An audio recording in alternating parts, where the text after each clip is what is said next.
మీ కళ్లద్దాలకు శాశ్వత పరిష్కారం కేవలం 9,999 రూపాయల నుండే LASIK surgery American laser eye హాస్పిటల్లో.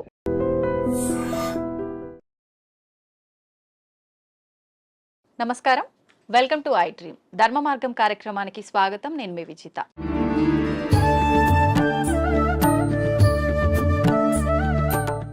సాధారణంగా మనిషి యొక్క ఆయుష్ అనేది 100 ఏళ్ళు 100 సంవత్సరాలు అని చెప్పి మనందరం కూడా వాడుక భాషలో మాట్లాడుకుంటూ ఉంటాము.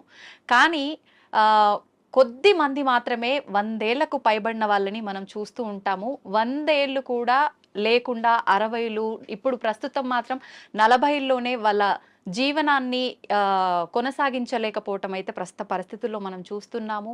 అసలు ఈ 100 ఏళ్ల ఆయుర్దాయం ఉండాలి అనంటే ఒకప్పటి కాలంలో వాళ్ళు ఎలాంటి ఆరోగ్యానికి సంబంధించిన జాగ్రత్తలు తీసుకునే వాళ్ళో మనకైతే చాలా వరకు అవగాహన లేదు.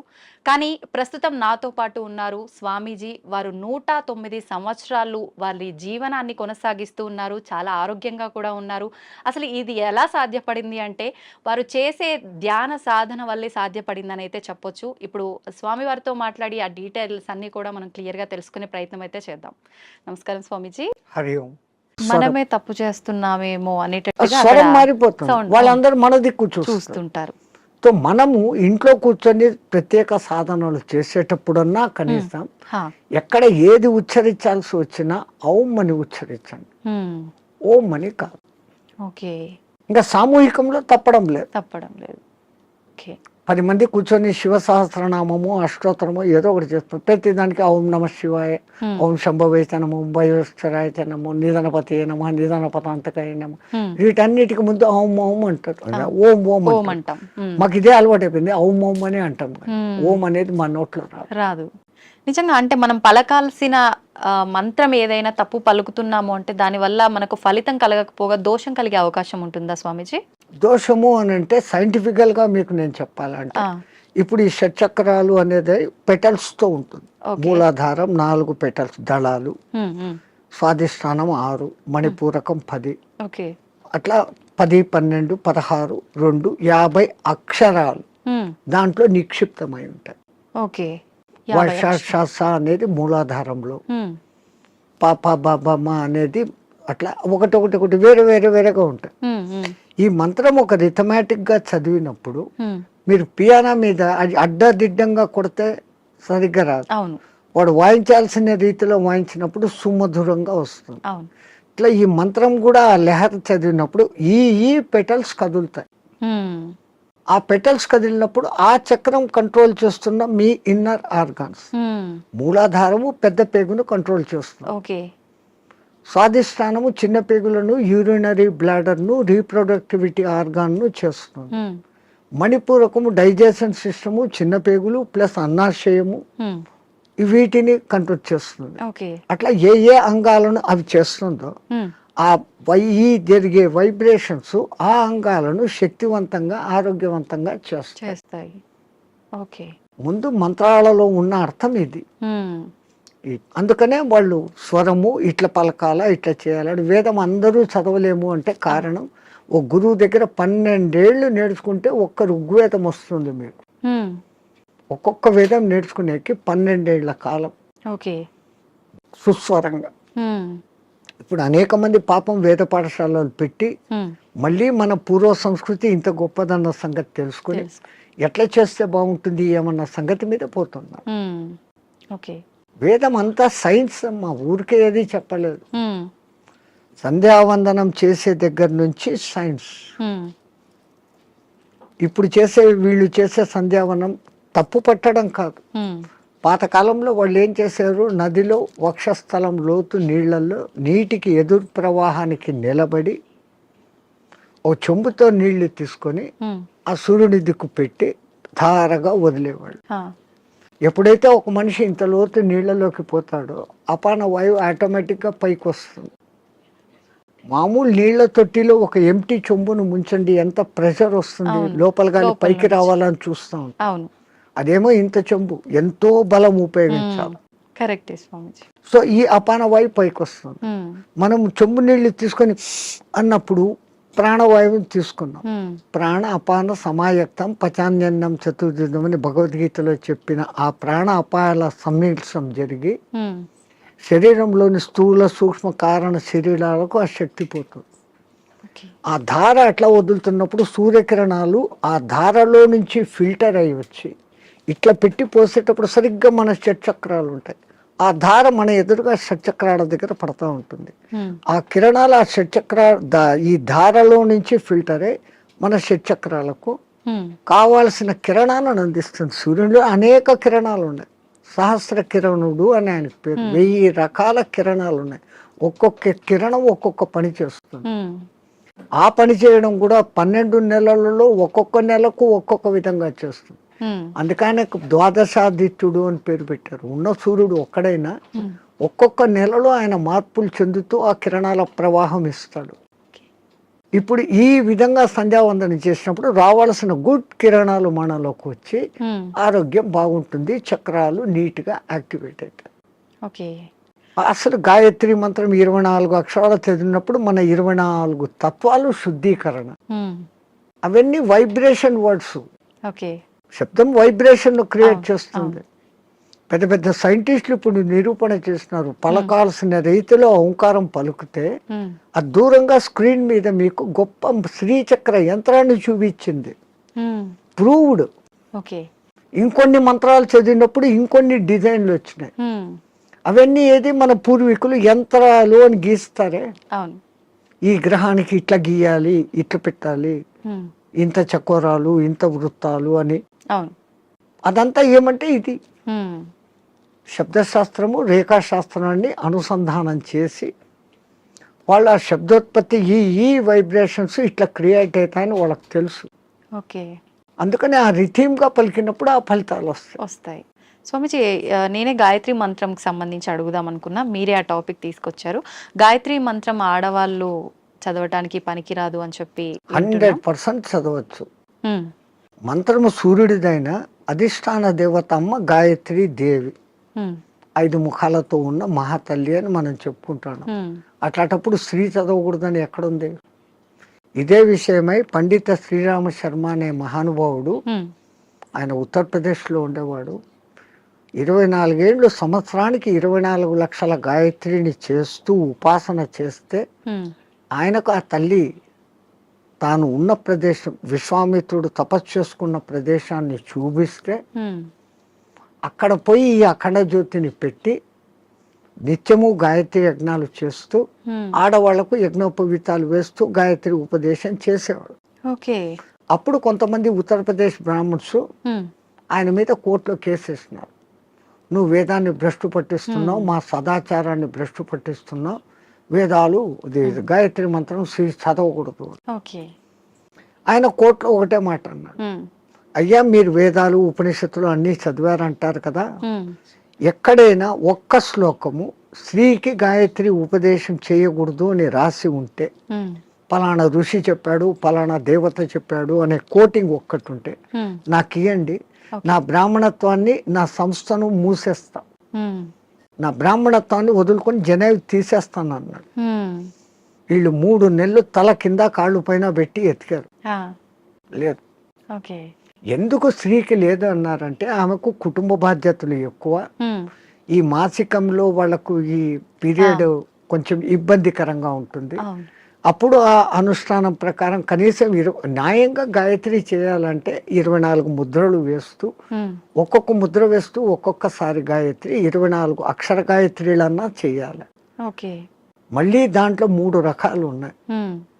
ఒక్క గాయత్రి త్రిపద ఆ. 8 అక్షరాలతో ఉండాలి. ఓకే. అది అనుష్ఠుప్ ఛందస్సు అని ఇంకోటి ఉంది 32 అక్షరాలు, అది 4 పాదాలు ఉంటుంది, హ్మ్. హ్మ్. అది కూడా 8వ అక్షరాలుగానే అవుతుంది. హ్మ్. అదంతా ఒక రహస్యం. ఓకే. మళ్ళా నవార్ణవ గాయత్రి అని ఒకటి ఉంది. హ్మ్.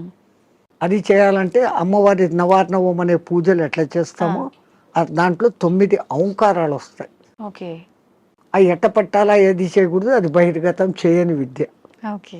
గాయత్రి అంటేనే రహస్యం అంటారు. అవును. కానీ ఆ మహానుభావుడు అది అందరికీ అర్హత కలిగించాడు. కుల మత భేదం లేదు.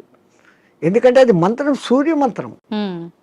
ఆ పండిత శ్రీరామ శర్మకు కుడిభుజంగా ఉన్నవారే రామకృష్ణ మహానుభావుడు. ఉమ్, ఆయన కూడా ఇదే చేశాడు. ఓకే. ఆ గాయత్రి దీని మూలంగా ఆ మహానుభావుడు అంత శక్తిమంతుడే. పండిత శ్రీరామ శర్మకు తగిన శిష్యుడు అని పేరు తెచ్చుకున్నాడు. ఉమ్, ఆ మహానుభావుడే చేరదీసి బాగా దగ్గరుండి చేసిన వాడే మీకు ఇప్పుడు బాగా ప్రసిద్ధుడైన మారెళ్ళ రవిశాస్త్రి. ఓ, ఆ పరంపర అట్లా వస్తుంది. ఉమ్, అదంతా పండిత శ్రీరామ శర్మ దయ. ఓకే. స్వామి, దైవాన్ని నమ్మటం వల్ల, పుణ్యక్షేత్రాలకు తిరగటం వల్ల మనశ్శాంతి అనేది లభిస్తుందంటారా? 100%.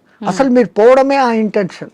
ఉమ్, కాశీకి పోతే నాకేదో పుణ్యం వస్తుంది, ఆడ ఏదో వదిలిపెట్టేస్తానే సెంటెన్స్ కాదు అది. ఉమ్, కాశీలో ద్వాదశ జ్యోతిర్లింగాలలో విశ్వనాథుడు అక్కడ ఉన్నాడు. విశ్వానికి ఆయన నాథుడు. హా, ఆ క్షేత్రానికి పోయి ఆయన నామస్మరణ కొంచెం సేపు నేను చేయటం మూలంగా నాకు ప్రశాంతత దొరుకుతుంది అని ఫస్ట్ మీలో విశ్వాసం కలిగినప్పుడు ఉమ్, అక్కడున్న అన్నపూర్ణ అనుగ్రహము కలుగుతుంది. ఉమ్, ఆ బేడి ఆంజనేయ స్వామి కరుణ, గణేష్ పండ మహారాజ్ది అందరిది దొరుకుతుంది. ఉమ్, అందుకే ప్రతి ఒక్క రుచిముని అక్కడ స్థాపించిన లింగాలు ఉన్నాయి. 3000కు పైన గుళ్ళు ఉన్నాయి కాశీలో. శివునికి ఇష్టమైన ప్రాంతం అది. ఉమ్, భూమి అంతా మునిగిపోయినా కానీ త్రిశూలం పైన నిలబెట్టి ఉంటాడు అని చెప్పబడిన ప్రసిద్ధ క్షేత్రం. ఓకే. కాశీ కాశీ అంటూ కాశీకి పోకుండా చచ్చిపోయినా ఉమ్, కాశీకి పోయినంత పుణ్యం కలిగే క్షేత్రం అదొకటే. ఉమ్, మిగతా క్షేత్రాలకు పోతానని ముక్కుబడి పెట్టుకొని పోకుండా పోతే ఏదో ప్రమాదము, ఉమ్, వానికి శిక్ష ఉంది. అవును. కాశీ విషయంలో అలా లేదు. ఉమ్, అంతటి గొప్ప అక్కడికి వచ్చింది అంటే ఒకటి ప్రజల విశ్వాసము, అక్కడ తపస్సులు చేసిన వాళ్ళ యొక్క శక్తి హా, ధార పోయడం అనేది ఆ ప్రాంతానికి ఆ ప్రసిద్ధత వస్తుంది. ఓకే. భూమి అంతా ఒకటే అయినప్పటికీ అవును.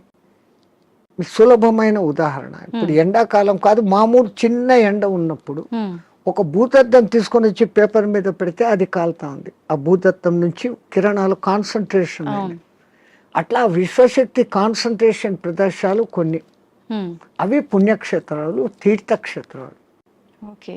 తీర్థయాత్రలు. ఉమ్, తీర్థం అంటే నీళ్లు. నీళ్ళు. ఆ నీళ్లు ఎన్నో కొండల నుంచి ఆ ఖనిజాలను రాసుకొని దానిలో తీసుకొని చెట్ల వేర్ల ద్వారా ఆయా మూలికల శక్తిని తీసుకొని ఉమ్, అవి రావటంతో ఆ నీళ్లు తాగితే శుభం. ఆ నీళ్ళలో స్నానం చేస్తే స్కిన్ డిసీజెస్ పోతాయి. ఓకే. సో అది నీళ్ళ శక్తి, తీర్థయాత్రలు, పుణ్యక్షేత్రాలు అని పెట్టారు. ఉమ్. స్వామి, ఇందాక మీరు స్టార్టింగ్లో అన్నారు కదా, చాలా మంది అంటుంటారు కాశీకి వెళ్ళినప్పుడు మనం ఏదో ఒకటి నచ్చింది వదిలిపెట్టి రావాలి అని చెప్పి చాలా మంది నమ్ముతుంటారు. అసలు నిజంగా ఎవరికి నచ్చిన దాన్ని వాళ్ళు వదిలేసి రావాలా? అసలు వదిలేయాల్సిన ఏంటి? అవును, నేను ఇట్లే చెప్తే ఒక ఆయన నాతో అన్నాడు, అవును స్వామి ఉమ్, మీరు చెప్పినట్లే ఖచ్చితంగా వదిలిపెడతాను. మా నానమ్మ మా ఇంట్లో ఉంది, ఆమెను తీసుకెళ్తా కాశీకి, ఆమెను వదిలేస్తాను అన్నాడు.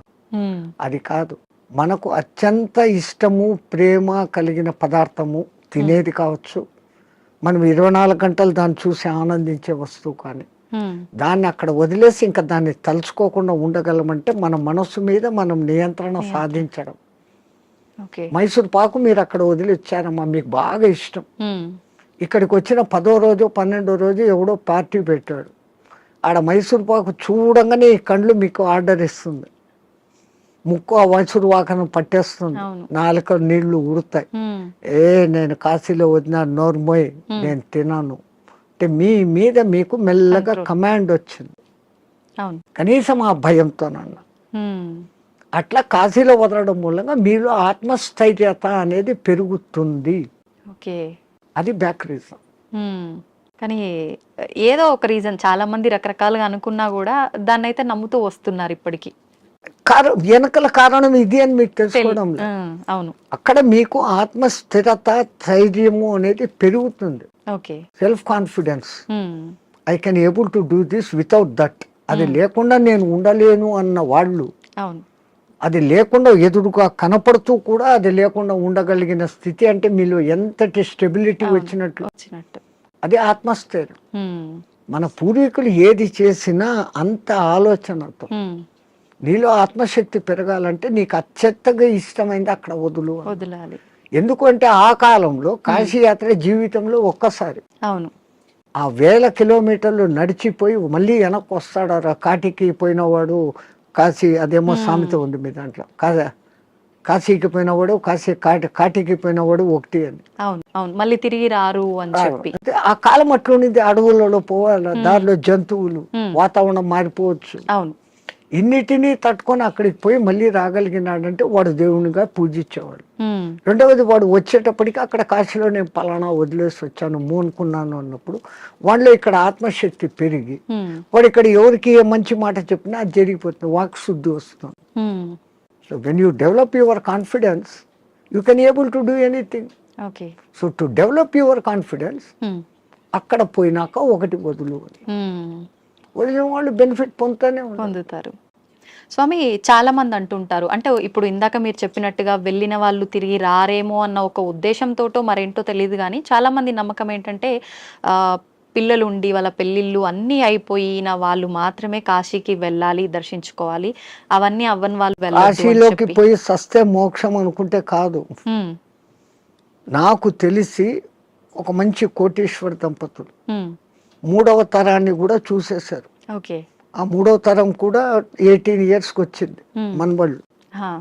ఇంకా ఇంత అనుభవించిన కాశీలో పోయి చచ్చిపోతాం, వయసు కూడా అయిపోయింది, 80 ఏళ్ళు వచ్చినాయి.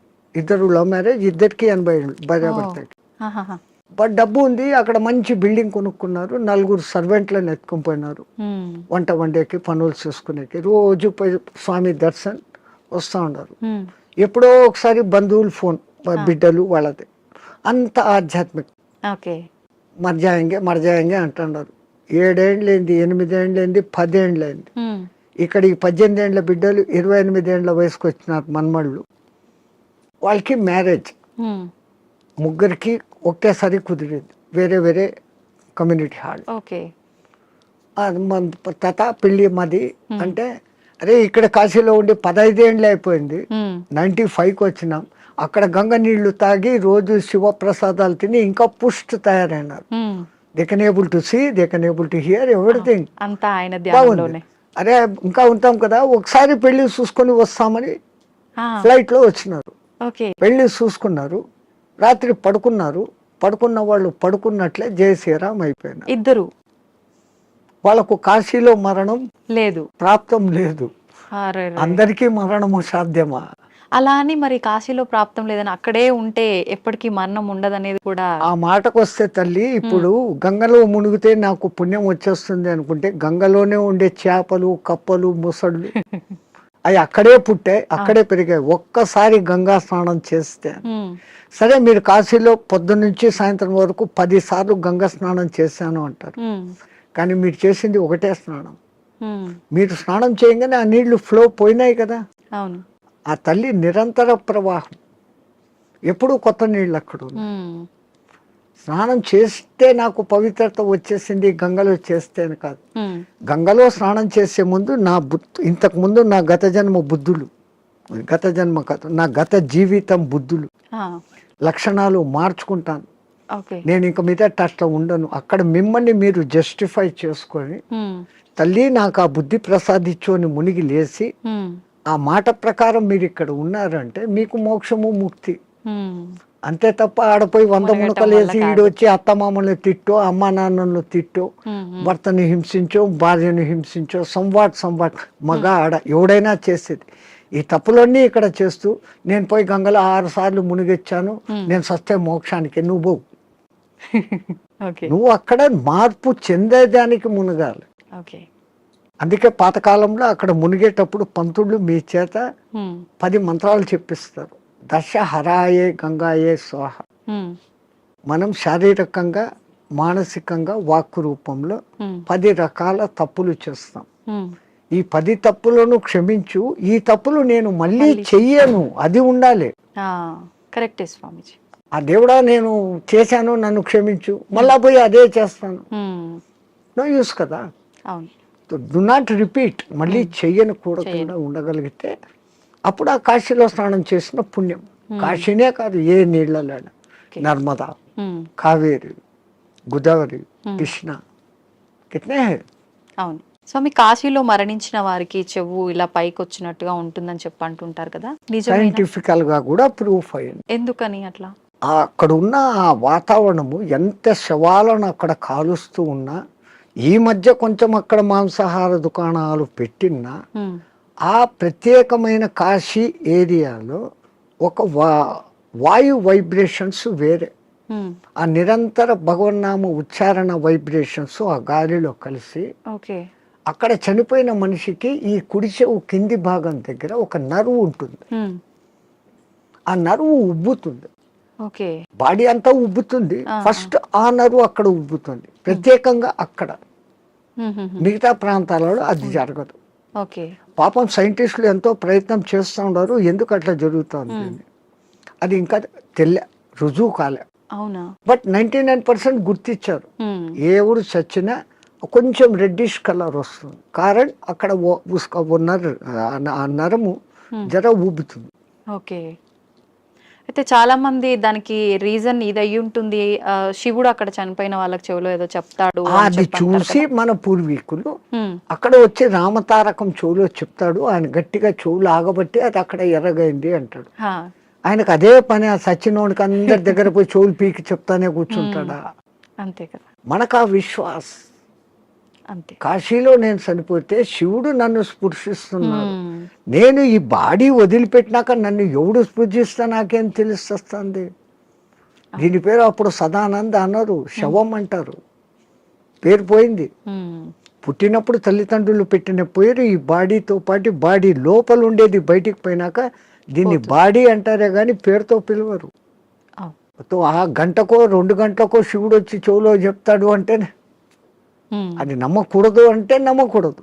నేను విమర్శగా చెప్తే ఇది. కానీ మనమంతా ఆధ్యాత్మిక లోకంలో ఉన్నాం. ఆ విశ్వాసం తరతరాలుగా జరుగుతుందంటే ఎవడికో అది చెవుతో చెప్పాడు, ఇంకోడు చూశాడు. ఓకే. ఏ మాట బయటికి ఊరికే రాదు కదా. అవును. అది సత్యమైనప్పుడు ఉమ్, నేను సస్తే అక్కడ శివుడు నన్ను చూస్తాడనే ఈ భావనతో పోవడమే ఎంత గొప్ప. ఆయన వచ్చి పీక్తాడో లేదో తెలియదు, కానీ పీక్తాడు అనేది మన సంపూర్ణ విశ్వాసం. అట్లాగనే కొన్ని క్షేత్రాలలో మరణం ముఖ్యం. ఉమ్, ఈ భూమి అంతా అదే క్షేత్రమే కదా. ఇంట్లో సస్తే కూడా ఉమ్, అదే చావే. కానీ వీడి ఇంట్లో ఎంతసేపు సత్యం ముందర కూడా నేను నా వాళ్ళు అది పోయింది ఇది పోయింది నేను ఇంకా అది చేయలేదు అంటా సస్తాడే తప్ప నేను కాశీలో ఉన్నాను, భగవత్ సంకల్పం భగవద్ దర్శనం అవుతుందన్న భావనలో ఉండడు. అందుకే కనీసం సత్యం ముందరన్నా నామస్మరణ చేయండి. ఉమ్. సంతోషం స్వామి, చాలా మంచి మంచి విషయాలు మీ ద్వారా తెలుసుకున్నాను. నాకు చాలా సంతోషంగా ఉంది మిమ్మల్ని కలిసినందుకు. మంగళమతి. ధన్యవాదాలు స్వామి. జై శ్రీ రామచంద్రజీ.